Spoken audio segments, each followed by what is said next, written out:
कैसे मन परल हमनी के गौआ बताई नेताजी कहाँ रहनी जब से चुनाव रउआ जीती के गईनी जनता से एको बेरी मुहना दे आजू छुआतानी घूमी घूमी पौआ बताई नेताजी कहाँ रहनी हरऊ कौन मुँह लेके रउआ घूमी ले नगर तानी लेके पीछे पीछे कौआ बताई नेताजी।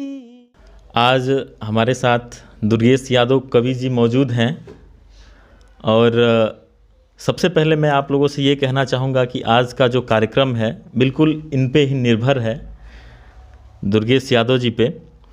और आज का जो कार्यक्रम है, इनसे कार्यक्रम को स्टार्ट करने से पहले मैं आपको बता दूं, इनसे जो जब हम मुखातिब हुए और सोशल मीडिया के माध्यम से मैंने इनकी कविताएं देखी और सोशल मीडिया पे जब मुझे लगा कि भाई ये कहीं ना कहीं इनकी कविताओं में दम है, तो मैंने सोचा कि इनसे मिला जाए।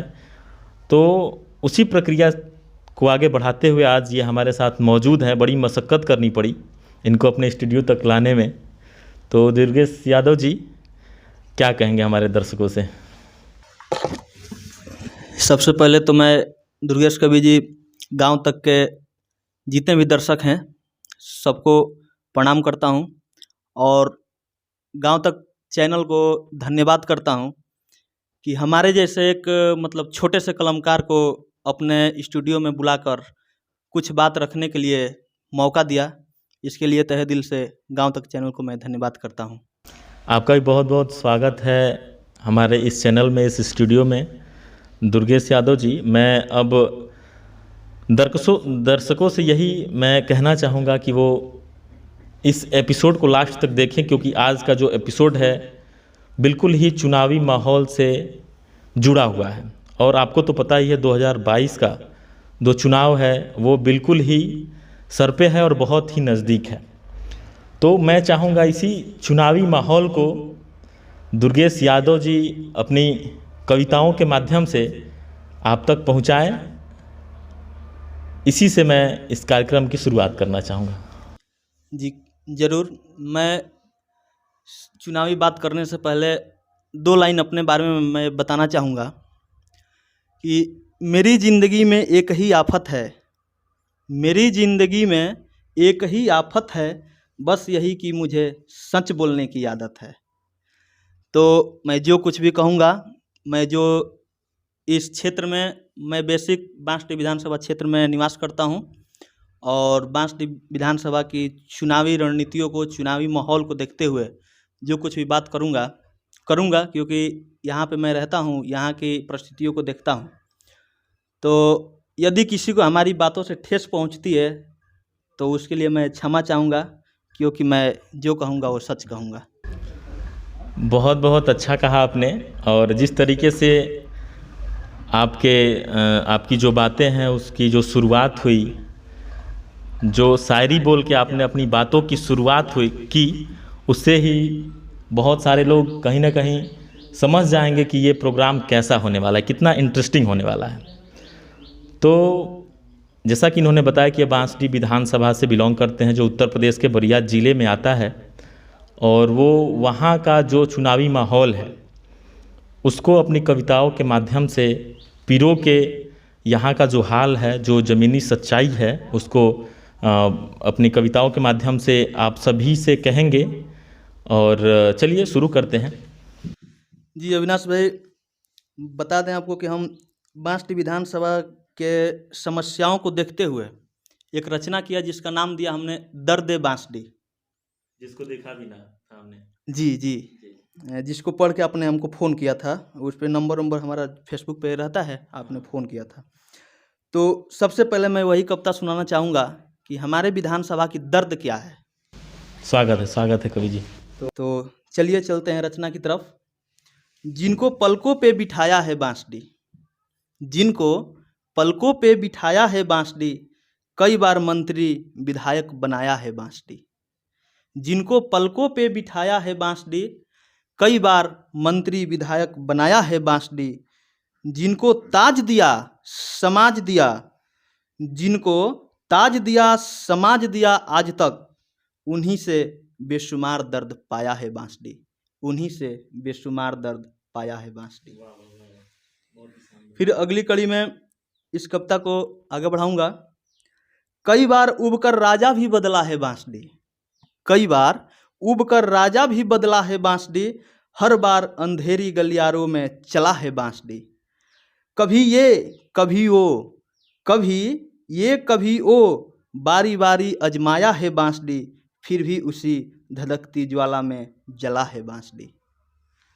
फिर अगली लाइन में, आज भी शिक्षा स्वास्थ्य से कोसों दूर है बांसुरी, आज भी शिक्षा स्वास्थ्य से कोसों दूर है बांसुरी, हर काम हेतु खुद से दूर जाने हेतु मजबूर है बांसुरी। जिन्होंने चोट पे चोट दिया हर बार, जिन्होंने चोट पे चोट दिया हर बार, उनको जवाब देने के लिए अब तैयार भरपूर है बांसुरी।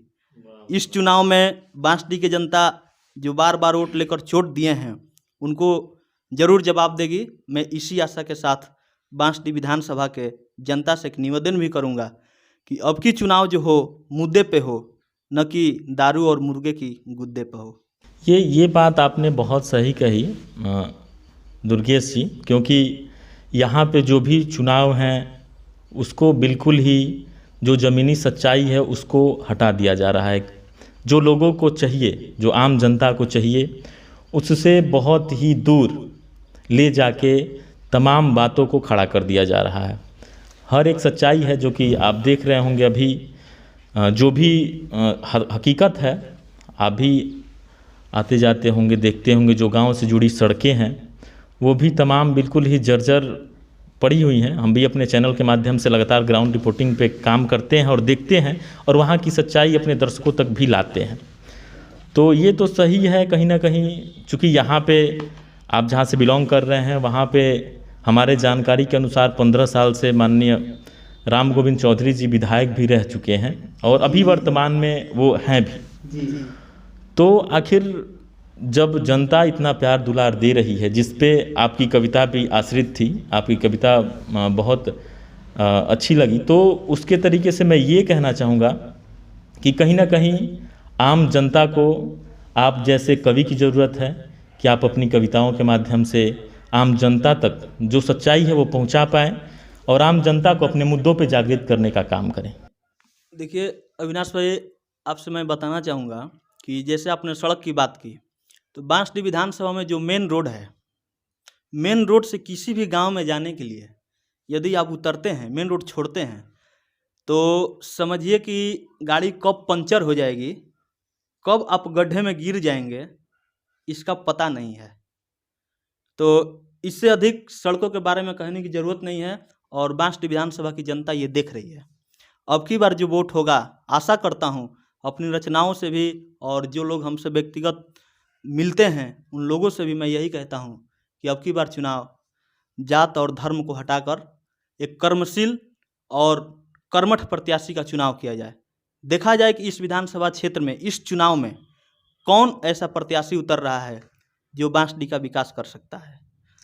और जैसे अपने मंत्री दुर्गेश भाई, आपकी बातें सही हैं, क्योंकि वो होना चाहिए। जहाँ तक जागरूकता फैलेगी, लोग जागरूक होंगे तो अपने जो अधिकार है उसके लिए बार बार अपने अधिकारों के लिए लड़ेंगे। जब अधिकारों के लिए लड़ेंगे तो यहाँ के जो प्रतिनिधि हैं उनको काम करना ही पड़ेगा।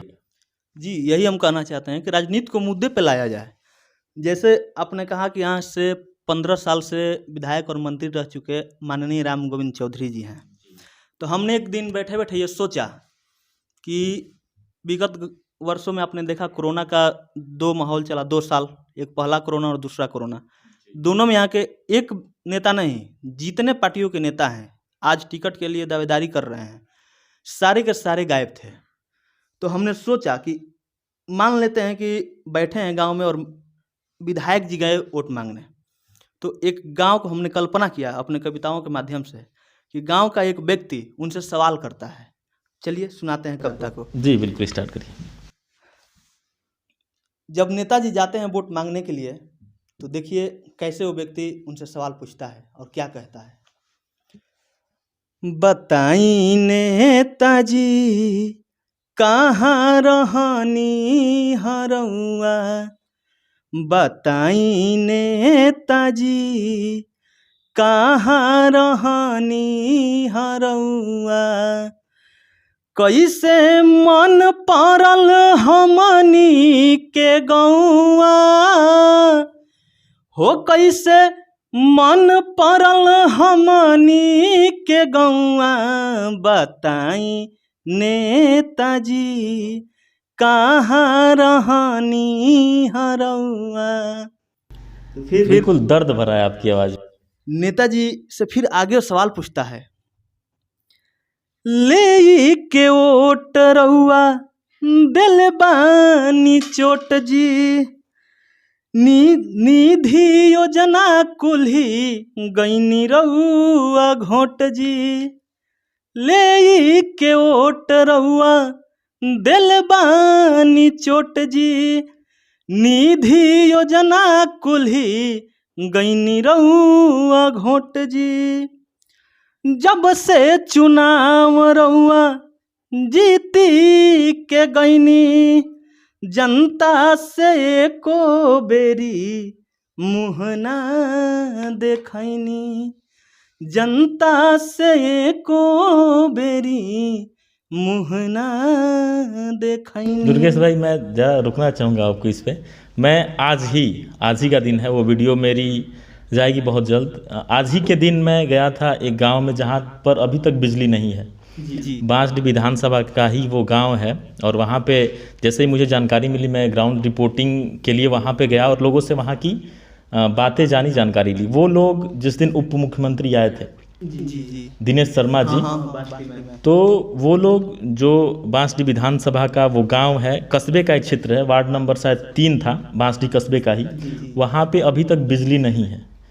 तो मैं वहाँ पे जाके हकीकत देखना चाहा, तो वहाँ के लोग जिस दिन दिनेश शर्मा जी आए थे, वो उनको अपनी जो बातें हैं पत्र के माध्यम से उप मुख्यमंत्री जी को देने के लिए गए थे, लेकिन प्रशासन ने माननीय उप मुख्यमंत्री जी से उन्हें मिलने ही नहीं दिया।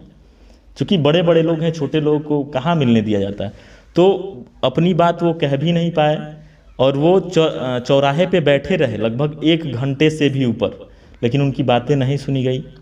वहाँ के जो अधिकारी हैं वो आए और उन्हें आश्वासन दिया कि 10 दिन के अंदर जो है कि आपके गांव में बिजली चली जाएगी, लेकिन आज 10 दिन से ऊपर हो गए हैं। इसीलिए मैं ग्राउंड रिपोर्टिंग करने गया कि आखिर वहाँ पे क्या कुछ हुआ है। वहाँ पे कुछ नहीं हुआ है, केवल आश्वासन दिया गया है।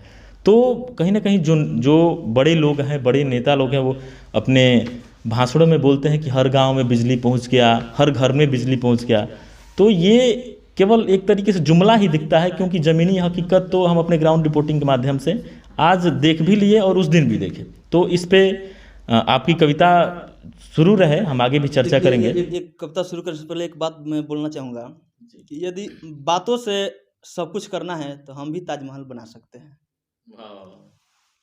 बाकी अधिक कुछ नहीं कहूँगा इन नेताओं के जुमले वादों के बारे में।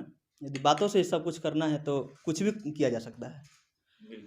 फिर आगे है, नेताजी की हरकत जो आती है उसको आदमी ने दर्शाया, उस व्यक्ति ने दर्शाया।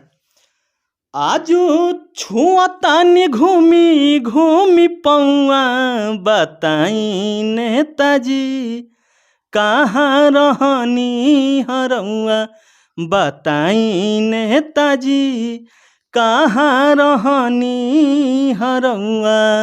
कविता के अगले बंद में वो कहता है, कोरोना काल को याद दिलाता है विधायक जी से और कहता है, आयल कोरोना तरहनी रउआ घर में, कौन मुँह लेके रउआ घूमिले नगर में, हो आयल कोरोना तरहनी रउआ घर में, कौन मुँह लेके रउआ घूमिले नगर में, दवाई पढ़ाई प कैनी ना विचार जी। अगले लाइन पर ध्यान दीजिएगा, पूरे विधानसभा की जो निधि और योजना है कहाँ जाती है, इस लाइन में बताया है। स्वागत। दवाई पढ़ाई प कैनी ना विचार जी, पैसा कमाइल लोग दुई चार जी, पैसा कमाइल लोग दुई चार जी। घूमो तानी लेके पीछे पीछे कौआ, हो घूमो तानी लेके पीछे पीछे कौआ, बताई नेताजी कहाँ रहनी हरौआ। जो बड़ी बड़ी गाड़ियाँ लेकर मंत्री जी और विधायक जी के पीछे घूमते हैं, वही लोग मात्र निधि और योजना का लाभ उठा पाते हैं। ये सच्चाई है। इसको वो व्यक्ति के रूप में हमने इस कविता में दर्शाया है कि वो व्यक्ति उनको बता रहा है कि जो भी सड़क का पैसा, हॉस्पिटल का पैसा, स्कूल का पैसा जो भी आ रहा है, सब वही 2-4 लोग कमा रहे हैं, आम जनता को मिल नहीं रहा है।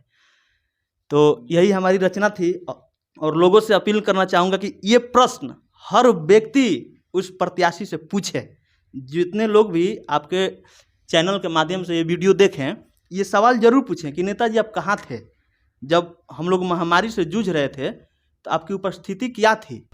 नहीं, देखिए आप जो भी बोल रहे हैं अपनी कविताओं के माध्यम से, अगर ऐसे किसी से बोला जाए तो उसका असर ना मात्र होगा, लेकिन जो कविताओं का पावर है, जो कविताओं का जज्बा है, अपने आप में बहुत ही कमाल है। और बहुत लोगों ने इस तरीके से ऐसे ऐसे मैसेज दे दिए हैं कि बड़ी बड़ी तख्तियों को हिला के रख दिए हैं। ये इतिहास रहा है। और आपका भी जो गीत है, कहीं ना कहीं ये उस चीज़ को याद दिलाता है जिन लोगों ने बहुत बड़ी हस्तियों को अपनी कविताओं के माध्यम से, अपनी कहानियों के माध्यम से, अपनी वाणी के माध्यम से लोगों को जागरूक करने का प्रयास किया है, और उन्हें कहीं ना कहीं इसमें सफलताएं भी मिली हैं। और हमारी शुभकामनाएं हमेशा आपके साथ हैं।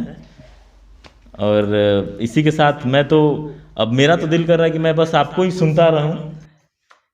जी देखिए, इस पे बहुत ही बड़े एक शायर हमारे देश में थे, आदरणीय राहत इंदौरी साहब जी। उन्होंने एक चुनाव पे बहुत बड़ा बात कही थी, 2 लाइनों में मात्र। सरहद पे तनाव, पता करो चुनाव है क्या, पता करो चुनाव है क्या, सरहद पे तनाव है क्या। तो इसको देखते हुए एक हमने और कविता लिखा है। आप जानते होंगे ये लीगली तो है नहीं, पर ये होता है और हर प्रत्याशी करते हैं। हर गांव में एक एजेंट होते हैं, वोट बैंक बनाकर। जी बिल्कुल बिल्कुल। उनके पास पैसे, मतलब क्या कहें, दारू, मुर्गा, हर चीज़ उपलब्ध कराया जाता है कि आप पार्टी मनाइए और वोट। कहीं ना कहीं ये जो पॉइंट है, दारू मुर्गा वाली बातें हैं, इसी पे लोगों को जागरूक करने का सबसे बड़ी जिम्मेदारी गांव के शिक्षित लोगों को की है।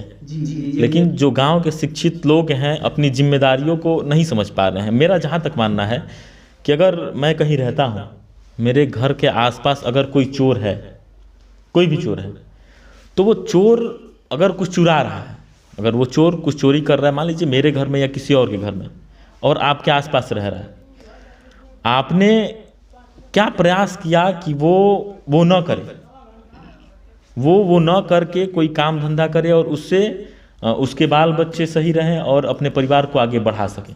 आखिर आपने क्या किया? आप तो हर चीज़ से वाकिफ़ हैं कि वो गलत है, लेकिन आपने कितना हद तक प्रयास किया? ये कहीं ना कहीं शिक्षित व्यक्ति की जिम्मेदारी है। ये बहुत बड़ी मतलब पॉइंट आपने बोला।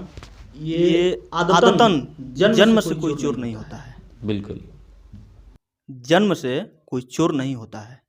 वो समाज में आकर, समाज के ठोकर खाकर, संगत में पढ़ के वो चोर बनता है, कोई इंजीनियर बनता है, कोई डॉक्टर बनता है। मतलब जैसी उसको व्यवस्था मिलती है उस तरीके का वो बनता है। तो हर एक जिम्मेवार व्यक्ति का ये धर्म है कि जो भी मार्ग से भटक रहा है उसको मार्ग पर लाने का काम करें। बिल्कुल बिल्कुल। और ये जो आपने दारू मुर्गा वाली बात कही, उस पे हमने एक कविता लिखा है, सुनाना चाहूँगा आपके चैनल के माध्यम बिल्कुल से लोगों को। स्वागत है, स्वागत और मैं ये चाहूँगा कि लोग सिर्फ इंटरटेनमेंट के लिए इस वीडियो को ना देखें। इंटरटेनमेंट हो, बात समझ में आए, अच्छी बात है, नहीं समझ में आए वो भी अच्छी बात है, लेकिन ये जो मैं कविता सुनाने जा मैं रहा तो हूँ, एक बात बोल सकता हूँ क्लियर, मैं एक बात बोल सकता हूँ। लोग हमारी बातों से नाराज हो सकते हैं, लोग हमारी बातों से खुश हो सकते हैं, लेकिन जो आपकी वाणी है, जो आपकी कविताएं हैं, जी जी जी, वो कहीं भी XYZ मैं क्लियर इस पे कर देना चाहता हूँ, उसको इग्नोर नहीं कर सकते। ना खुश हो सकते हैं, खुश हो सकते हैं, लेकिन इग्नोर नहीं कर सकते हैं, ये मैं दावे के साथ कह सकता हूँ। तो चलिए एक और कविता आपके चैनल के माध्यम से आपके दर्शकों तक पहुंचाऊंगा। ये भी भोजपुरी में ही है, अरे बिल्कुल, भोजपुरी तो फिर हमारी मातृभाषा है। तो चलिए सुनाते हैं। देवे के ध्यान बावे अब की चुनाव में, देवे के ध्यान बावे अब की चुनाव में, दारू मुर्गा बांटे वाला ढुके जानी गाँव में, दारू मुर्गा बांटे वाला ढुके जानी गाँव में। और यहाँ पे जानते हैं आप सब लोग, लगभग सब लोग जानते हैं कि 2 गुट है जो मेन रूप से लीड करती है चुनाव को। वो दोनों गुट अलग अलग ब्रांड मतलब दर्शकों में लाती है। नहीं देखिए, अभी तो मैं जो 2022 का चुनाव है उसमें 2 गुट का मतलब मैं सपा और भाजपा ही समझूंगा, क्योंकि ये सच्चाई भी है और पारदर्शिता है। देखिए, सच्चाई को इग्नोर नहीं किया जा सकता है, यही सच्चाई है। देखिए, हम लोग जिस रास्ते पे हैं सही बोलेंगे भाई, खुल के बोलेंगे। तुम गलत हो तो हो, सही हो तो हो। आप हाँ, ये बात है कि रिस्पेक्ट से बोलेंगे, तू मैं करके हम नहीं बोलेंगे। गाली गलौज और ये सब रिस्पेक्ट से ही हम सब बोल देंगे, जो सही है वही। भाई व्यक्ति से कोई दुश्मनी थोड़ी है हम लोगों की, हम लोग के विचारों से वो है, विचार से खनन है। तो फिर कब तक आगे बढ़ाएंगे।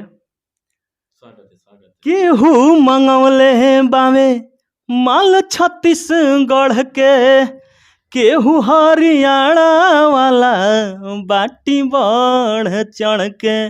जो इस बात को जानते होंगे, लाइन को सुनते पहचान जाएंगे कि कौन छत्तीसगढ़ वाला बांटेगा और कौन हरियाणा वाला बांटेगा। केहू मंगवले बावे माल छत्तीसगढ़ के, केहू हरियाणा वाला बाटी बढ़ चढ़ के।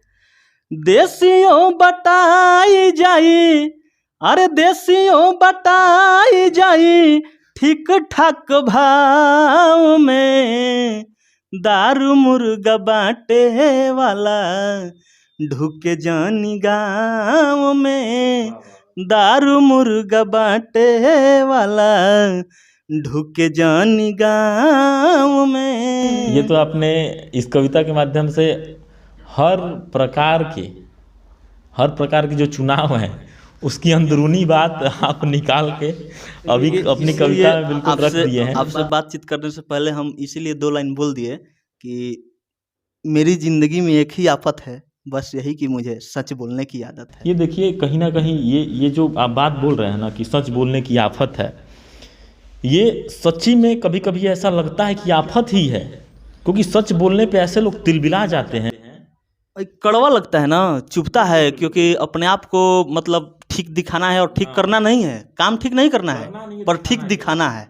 तो भाई काम जैसा करेंगे वैसा ही दिखाइए ना। सच्चाई है और सच बोलना तो भाई बोलेंगे। कविता का दूसरा बंद सुनाते हैं। करे के वोट अब की क्षेत्र के मुद्दा पर, लोगों से हम कह रहे हैं ये बात, किसी पार्टी से नहीं, जनता से बोल रहे हैं कि अब की बार जो वोट करना है मुद्दों पे करना है, हमारी क्षेत्र में क्या समस्या है उसको देखते हुए करना है, कौन लड़ रहा है हमारी समस्याओं के लिए उस पे करना है। तो ये लाइन है, करे के वोट बावे क्षेत्र के मुद्दा पर, बटाए के नहीं खे जात राम औरी खुदा पर। जो हमारे यहाँ चलता है कि आप यादव परिवार से हैं तो लोग देखते हैं यादव हैं तो समाजवादी होगा ये, पंडित जी है और बाबू साहब है तो बीजेपी का ही होगा, राजभर है तो ओम प्रकाश राजभर का ही होगा। मतलब ये बट गया है और हम क्या है, हमसे कोई पूछता ही नहीं है, अरे भाई, हम राजभर हैं, यादव हैं, बाबू साहब हैं, पंडित जी हैं, हमारे भी तो अधिकार है कि हम अपने मन से पार्टी चुने हैं। ऑटोमेटिक जात हमारा यादव है तो ठोप दोगे कि तुम सपाई हो। नहीं, देखिए कहीं ना कहीं ये जो जात वाली बात है, ये एक लोग ऊपर आ जाता है, मतलब किसी भी बिरादरी की मैं बात कर रहा हूँ, एक लोग ऊपर आ जाएगा और अपने सारे बिरादर के जो लोग हैं उनके सर पे अपना पैर रख के ऊपर चला जाएगा और जाता ही रहेगा, ऊपर जाता रहता है, बराबर ऊपर चलता रहता है, नीचे वाले नीचे ही पड़े रहते वो हैं। यही हो रहा है। अपनी जो तो लास्ट लाइन में इस कविता में मैं यही कहना चाहूँगा जी जी जी दर्शकों से, करके सपोर्ट जेबा संग धूप छाँव में, करके सपोर्ट जेबा संग धूप छाँव में, दारू मुर्गा बाटे वाला ढुके जानी गाँव में, दारू मुर्गा बाटे वाला ढुके जानी गाँव में। इसके साथ ये हमारी कविता समाप्त होती है। फिर मतलब क्या कहें, हम जब भी देखते हैं कुछ लिखने का मन करता है तो बहुत मतलब है, विधा बहुत है, लेकिन हमको पता नहीं कि वो समाज के अलावा कुछ सोचता ही नहीं है कि समाज के अलावा कुछ लिखें। नहीं, देखिए एक बात आपने कही जाति पे, तो कहीं ना कहीं आपके क्षेत्र के जो विधायक जी हैं राम गोविंद चौधरी जी और आप हैं दुर्गेश यादव कवि जी, तो अगर ऐसा कुछ होता, आप जागरूक नहीं होते तो फिर आप भी कहीं ना कहीं राम गोविंद चौधरी जी से अटैच होते, अगर जागरूक नहीं होते तो। लेकिन आप समझ रहे हैं कि हकीकत क्या है, तो आप वहाँ से बिल्कुल पॉइंट पे आ रहे हैं। विवादों में डालना चाहते हैं। हम आपसे क्लियर ये कर देना चाहते हैं कि हमको माननीय राम गोविंद चौधरी जी से कोई दुश्मनी नहीं है। व्यक्ति को दो हमारे खेत का डणार नहीं काटे हैं। उनके विचारों से, उनके जो काम करने का तरीका है और उनके पीछे दो चार लोगों को लेकर जो चलते हैं, पूरे बांसडीह विधानसभा की जनता को और समस्याओं को लेकर न चलने की जो प्रक्रिया है, उसका हम विरोध करते हैं। राम गोविंद चौधरी जी आज मुद्दों पर काम करें, हॉस्पिटल ठीक ठाक करवा दें, अरे हॉस्पिटल से याद है, वो अगौर अस्पताल को गोद लिए हैं ऐसा। हाँ, गोद तो लिए हैं, लेकिन हमें अभी तक ऐसा ही लग रहा है कि वो हॉस्पिटल उनके गोद में ही है, अभी तक जमीन पे पैर नहीं। नहीं, वहाँ पे भी हमने ग्राउंड रिपोर्टिंग की, अगौर अस्पताल पे भी, तो गोद पे लिए हैं, लेकिन वहाँ पे उस तरीके का हमें कुछ देखने को नहीं मिला कि यहाँ पे डेवलप क्या हुआ है। हालांकि वहाँ की जो स्थिति है, कई दशकों से वहाँ पे बिल्डिंगें बनी थी, लेकिन अभी 2-3 साल से ही वहाँ पे सुचारू रूप से चल रहा है अस्पताल, लेकिन वहाँ पे भी केवल एक बिल्डिंग में चल रहा है, बाकी 6-7 बिल्डिंगें ऐसी हैं बिल्कुल जर्जर पड़ के गिरने वाली। देखिए, आपसे मैं क्लियर कर देना चाहता हूँ कि वो हॉस्पिटल बांसडीह विधानसभा का एक ऐसा हॉस्पिटल है, एक ऐसा हॉस्पिटल वो है कि वहाँ पे 24 घंटे इमरजेंसी की व्यवस्था की मतलब सुविधा है, पर मिलती नहीं है। 60 बेड वहाँ पे उपलब्ध होने चाहिए, जिस तरीके का हॉस्पिटल है वहाँ पे नहीं है। मतलब डिलीवरी, छोटा मोटा ऑपरेशन 24 घंटे वो खुला रहना चाहिए, बट ऐसा नहीं है। आखिर क्यों नहीं है? सुविधा की तो बात करें तो वहाँ पे इतनी सुविधा दी जा सकती हैं, जो कि बलिया डिस्ट्रिक्ट हॉस्पिटल में जो सुविधाएं हैं उससे जाने की जरूरत ही नहीं पड़ेगी। उससे अधिक सुविधा यहाँ पे दी जा सकती है, जितना वहाँ पे पैसा इन्वेस्ट किया गया है, जनता का जो टैक्स का पैसा है जितना लगाया गया है, सही से वो बलिया से अधिक व्यवस्था यहाँ पे दी। तो वही है, गोद लिए हैं, ये सब जानते हैं। और पेपर में भी मतलब उनका फोटो सब छपा था। फोटो का तो आजकल फोटो का तो मतलब कहिए मत, कैमरा जीवी सब लोग हो गए हैं। हम लोग भी वीडियो बना रहे हैं, वही कर रहे हैं, फिर भी मतलब कैमरा में करिए, लेकिन अच्छा करिए। नहीं, हम तो बनाएंगे भाई, क्यों नहीं बनाएंगे, और मुद्दे पे करिए। कुछ भी हो तो जरूरतमंद जो हैं उनको लाभ पहुंचे, ऐसा होना चाहिए। तो गोद तो लिए हैं, बट हमें ऐसा लगता है कि हॉस्पिटल उनके गोद में ही है, अभी तक जमीन पे पैर नहीं रखा है। हॉस्पिटल गोद में है तो गोद, चलिए अच्छी बात है, भगवान करें कि वो आगे चल के ऐसा कुछ करें। अब तो जनता के माइंड पे डिपेंड करता है किसको चुन के बांसडीह में लाती है। एक बात तो है, जनता में थोड़ा बहुत अपने काम के अलावा हम घूमते भी हैं, तो देखें जनता इस बार कुछ अलग करेगी। बहुत कुछ तो नहीं कहूँगा, बट इतना जरूर कहूँगा कि कुछ अलग करेगी जनता। मैं एक चीज़ और आपसे, जब चुनाव की बात ही हो रही है बांसडीह विधानसभा से, तो मैं ये कहना चाहूँगा, देखिए यहाँ से तो राम गोविंद चौधरी जी हैं, विधायक हैं, सही बात है, लेकिन ऊपर जो सरकार है जो उत्तर प्रदेश में सरकार है वो अभी है भाजपा की। जी जी जी। तो कहीं ना कहीं ये भी मैंने देखा है कि ये पल्लड़ झाड़ लेते हैं कि ऊपर से जो है कि भाजपा की सरकार है तो हमें यहाँ पे ऐसा कुछ नहीं किया, ऐसा मतलब उनका कभी कभी मैंने सुना है ऐसी बात उनके तो एक बात समझ लीजिए, आप तो मतलब समझ कर लीजिए, आप जानते ही हैं, बट हम बताते रहे हैं। आप चाहते हैं कि मतलब हम और भी बात बढ़े, चलिए कोई बात नहीं, हमको डर नहीं लगता है।